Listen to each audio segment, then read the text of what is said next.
Bonjour, bonsoir, bienvenue sur ma chaîne. Donc nous sommes, comme c'était prévu, arrivés à Reims avec Romane. Nous sommes là maintenant devant l'hôpital Sébastopol où est détenu véritablement Vincent Lambert. Quand je dis détenu, c'est pas un mot en l'air que je lance, c'est une véritable incarcération dont il est la victime depuis maintenant longtemps. Nous attendons les parents, du monde commence à arriver. La presse est là, on a reconnu un certain nombre de médias mainstream, des militants qu'on a pu croiser au moment de la JRE, de la Manif pour tous. Et nous nous retrouvons donc aujourd'hui, pas assez nombreux à mon goût en tout cas, pour venir en aide à Vincent Lambert, qui, je le répète, n'est pas malade, n'est pas dans le coma, n'est pas l'objet de traitements lourds, il est simplement hydraté et nourri artificiellement. Et après tous les recours envisagés par ses parents, aujourd'hui, le médecin qui s'occupe de lui a décidé de le piquer tout simplement. De le piquer, d'arrêter de le nourrir et de l'hydrater, comptant sur une mort évidemment prochaine qui ne manquera pas d'arriver sans hydratation et sans alimentation. Donc on va le faire mourir de faim et de soif. Donc ici, je retrouve des militants qui nous ont connus sur le terrain de la JRE, notamment, qui nous ont connus aussi dans les combats qu'on mène vis-à-vis des enfants pour les protéger de l'éducation sexuelle. Et là, je viens de retrouver Élie qui porte une parole grave. Alors, qu'est-ce que c'est que cette parole qui va choquer plus d'une personne? Si elle choque, je suis content. J'ai encore essayé d'être soft. Disons qu'il y a des gens qui sont croyants et qui disent aimez votre prochain, tout ça, mais la situation est trop grave en ces temps de la fin, puisque si je me réfère au texte saint, on vit les temps de la fin. Le diable, sachant qu'il ne lui reste que peu de temps, met le turbo là, et puis là on va passer à un cap. Si on tue les gens un peu malades, un peu souffrants, handicapés.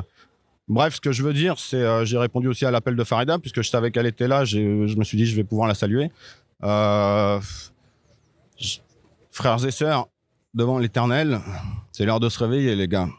Vous soyez français, origine étrangère, les banlieues, vous êtes croyants, réveillez-vous. Faites quelque chose. Il faut ouvrir la bouche et Dieu la remplira. Prêchez. Là, sachez que un jour, ça pourra être votre gamin. Et si vous ne faites pas quelque chose tout de suite, vous en mordrez les doigts. Il n'y aura plus personne derrière pour venir vous soutenir. Vous voyez ce qu'ils ont fait au petit Alfie en Angleterre il y a 1 an. Petit gamin malade, ils l'ont sacrifié. Sacrifié à qui? Vous le savez. À leur Dieu, Lucifer, la lumière, leur lumière. Mais ces gens-là, selon les prophéties toujours, ils iront se cacher en ces temps de la fin dans leur caverne, dans leur bunker. Et là, vous défaillirez parce que Dieu vous trouvera et il vous fera rendre des comptes. Vous rendrez des comptes. Voilà. Oui, c'est tout à fait en accord avec ce que nous pensons dans le cadre du mouvement JRE. Il faut quand même se rendre compte aujourd'hui qu'on va mettre à mort un handicapé. Voilà, on est arrivé aujourd'hui dans la République française à prendre ce genre de décision. Et en fait, on a aboli la peine de mort. Monsieur Badinter l'a fait dans les années 80. On l'a aboli, ce qui a permis comme ça de laisser impunis un certain nombre de criminels, comme les pédocriminels par exemple. Et là, on en met une forme particulièrement sophistiquée, puisque la peine de mort maintenant est arrivée dans les hôpitaux. Et tandis que... Permettez-moi. Donc, comme dirait mon père, on a aboli la peine de mort des pédocriminels, des assassins. Pour l'appliquer aux handicapés maintenant. Pour l'appliquer aux handicapés et aux bébés dans le ventre de leur mère. Voilà, ça c'est autorisé à tuer. Les autres, ils peuvent vivre. Voilà, enfin ils peuvent vivre, on est tout à fait persuadé que de toute façon, si effectivement Vincent Lambert est euthanasié, alors même que l'euthanasie est interdite en France, eh bien nous allons aller vers la légalisation de l'euthanasie, exactement comme nous allons à grands pas vers la légalisation de la pédophilie. Donc aujourd'hui, comme vient de le dire Élie, il serait temps de se réveiller, parce que si nous continuons à fermer les yeux sur des réalités qui sont particulièrement destructrices, nous allons parvenir à une situation qui sera absolument invivable.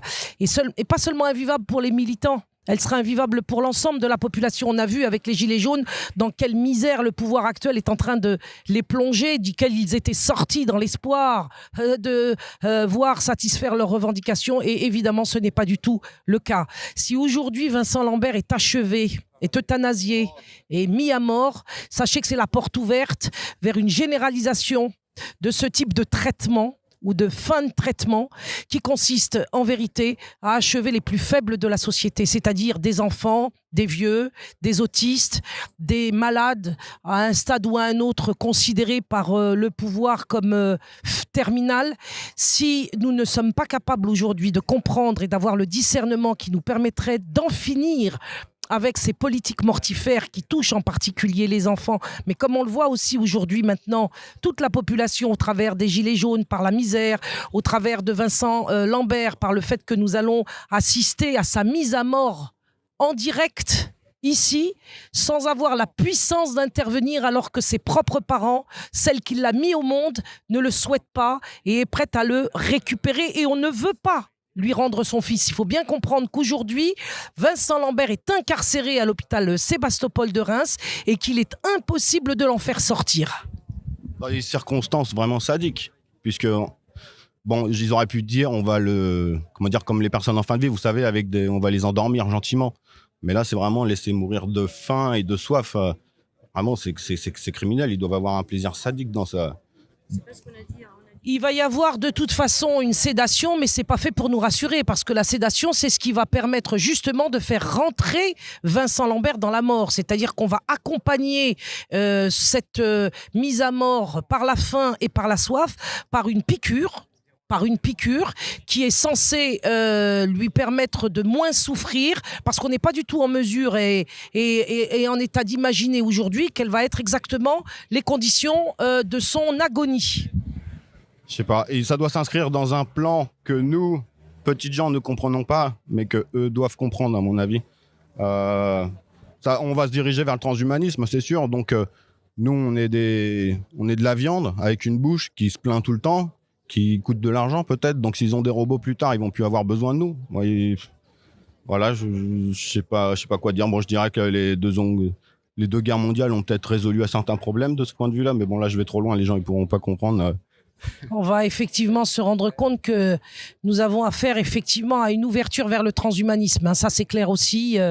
Dans les projets du pouvoir actuel, il y a un remplacement, peut-être très grand remplacement des hommes par les machines. On en parlera à un autre moment, puisque aujourd'hui, on tient particulièrement à venir uniquement parler du cas de Vincent Lambert, qui est un cas emblématique en ce sens où il ouvre la porte éminemment, incontestablement à la légalisation de l'euthanasie. L'euthanasie qui rime d'ailleurs très bien avec euthanasie. Donc, comme j'avais mis sur Facebook, un curé qui avait écrit une lettre en disant, lors de cette époque nazie, justement, ils sont venus chercher les communistes. J'ai pas bougé parce que j'étais pas communiste. Ils sont venus chercher autre chose, je sais pas, n'importe quelle étiquette. J'ai pas bougé parce que j'étais pas un syndicaliste, par exemple. Mais ne croyez pas que c'est un catholique et donc vous n'êtes pas catholique, ça vous arrivera pas. Un jour, vous serez confrontés et vous regrettez de rien avoir fait encore. Donc frères et sœurs devant l'Éternel, peu importe votre étiquette, votre religion, nous sommes tous enfants du Créateur et réveillez-vous. De toute façon, il est évident qu'il ne s'agit pas seulement d'une menace qui pèse sur un homme catholique, il s'agit d'une menace qui pèse sur l'ensemble de la population de France, en particulier les plus faibles. Parce que ceux qui sont actuellement visés sont effectivement, comme ce fut le cas dans l'État nazi d'ailleurs, ceux qui sont considérés comme les plus faibles. Or, la civilisation par nature et par définition doit protéger les plus faibles. C'est parce qu'elle protège les plus faibles qu'on peut parler de civilisation. À partir du moment où une société sacrifie les plus faibles, on peut dire que celle-ci est tombée dans la barbarie. On va vous montrer les images du rassemblement. Il y a des pancartes là qui appellent à la libération de Vincent et qui sont effectivement pertinentes, ces pancartes, parce que justement Vincent Lambert est emprisonné à l'hôpital de Reims actuellement et il est impossible à sa famille de le récupérer.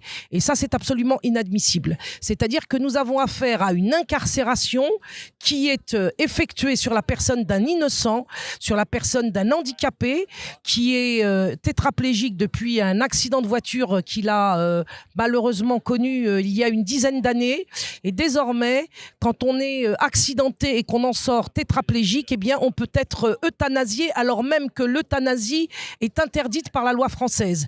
Il est évident que le cas de Vincent Lambert aujourd'hui est une porte ouverte sur la légalisation de l'euthanasie. Et aujourd'hui, ensemble, ici, dans ce rassemblement, nous exprimons le fait que nous ne laisserons pas faire, que nous avons encore foi dans le Créateur et que nous allons nous mobiliser pour Vincent Lambert et pour interdire la légalisation de l'euthanasie. Aujourd'hui, on en est arrivé à ce que la République française veuille effectivement imposer l'euthanasie par l'exemple et par le fait accompli. Donc Vincent Lambert aujourd'hui n'est que finalement la victime, le sacrifié d'une politique qui va bientôt être déclarée ouvertement, et cette politique qui se déclarera ouvertement nous conduira effectivement vers la légalisation de l'euthanasie qui est jusqu'à nouvel ordre encore interdite en France. Et le cas Lambert est là pour nous faire franchir le pas vers l'abomination de l'euthanasie. Un test, un pas en avant et ils voient comment la population réagit. Si la population dort bien, bon bah ils savent qu'ils peuvent aller plus loin et aller crescendo, c'est ça. Donc là, il y a pas. Disons qu'un cas comme ça en France, la rue devrait être pleine là, et il devrait être impossible de se garer partout.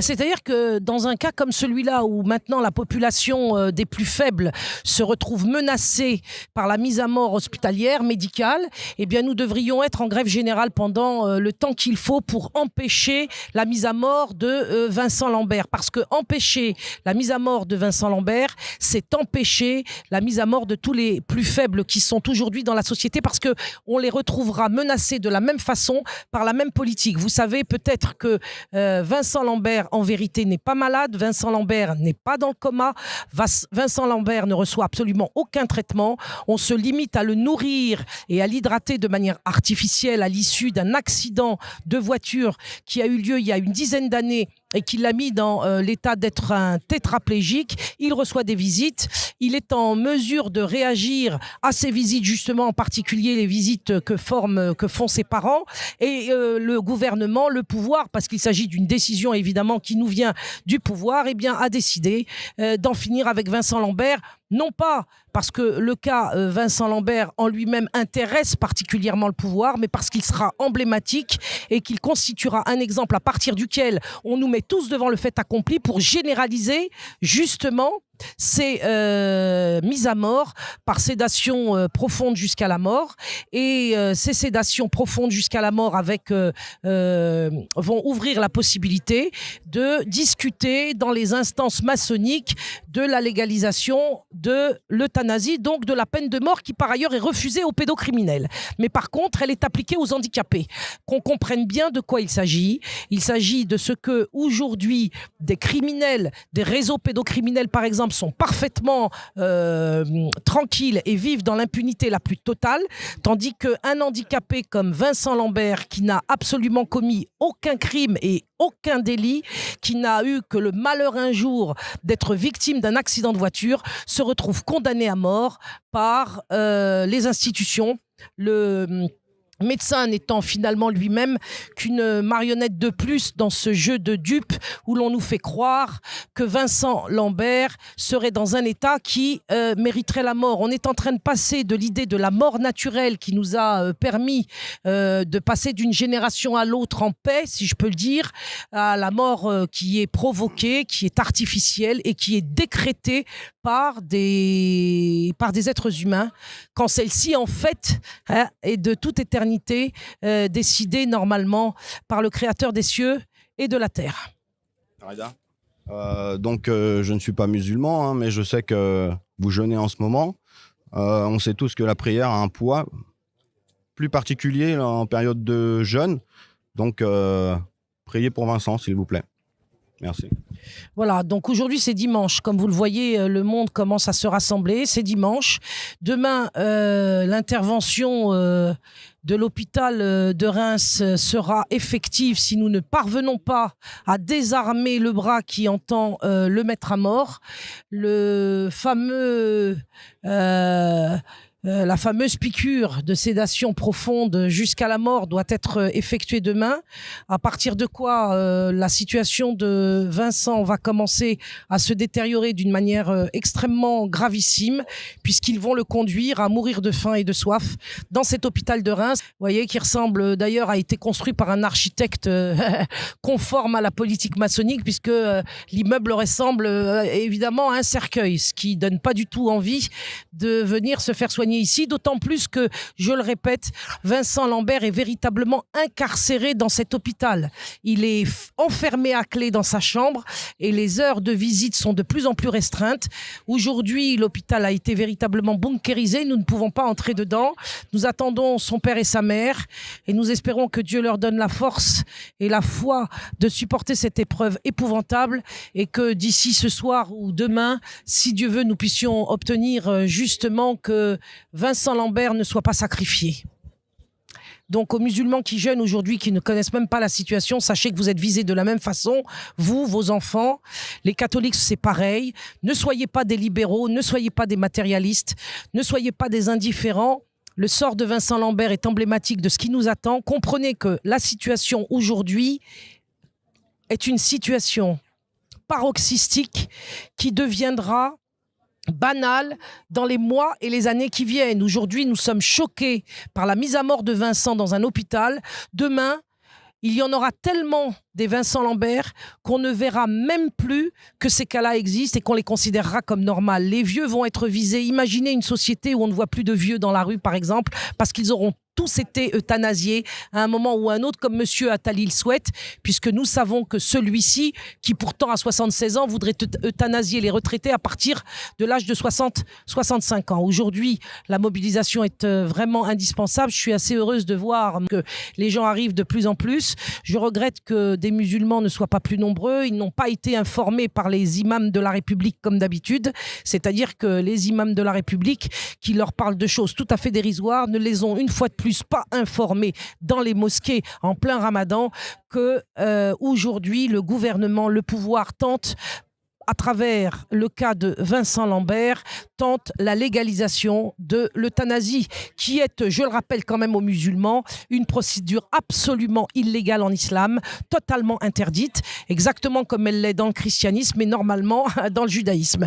Donc que les imams de la République aujourd'hui soient interpellés par les fidèles dans les mosquées, au moment des tarawih par exemple, parce qu'il est absolument scandaleux que ces imams aujourd'hui, complices une fois de plus du pouvoir en place, n'aient pas dit un mot aux musulmans et que ceux-ci aujourd'hui, face aux Français de souche, catholiques ou non, ne soient pas représentés et présents pour pouvoir manifester leur solidarité à l'égard de Vincent Lambert et de sa famille, et puis de montrer aussi le discernement qui est le nôtre, car nous savons parfaitement aujourd'hui que cette mise à mort programmée de Vincent Lambert ouvre la porte à la légalisation de euthanasie qui jusqu'à présent est encore interdite en France et dont on veut nous imposer finalement par le fait accompli la mise en place avant sa légalisation officielle par l'Assemblée et le Sénat.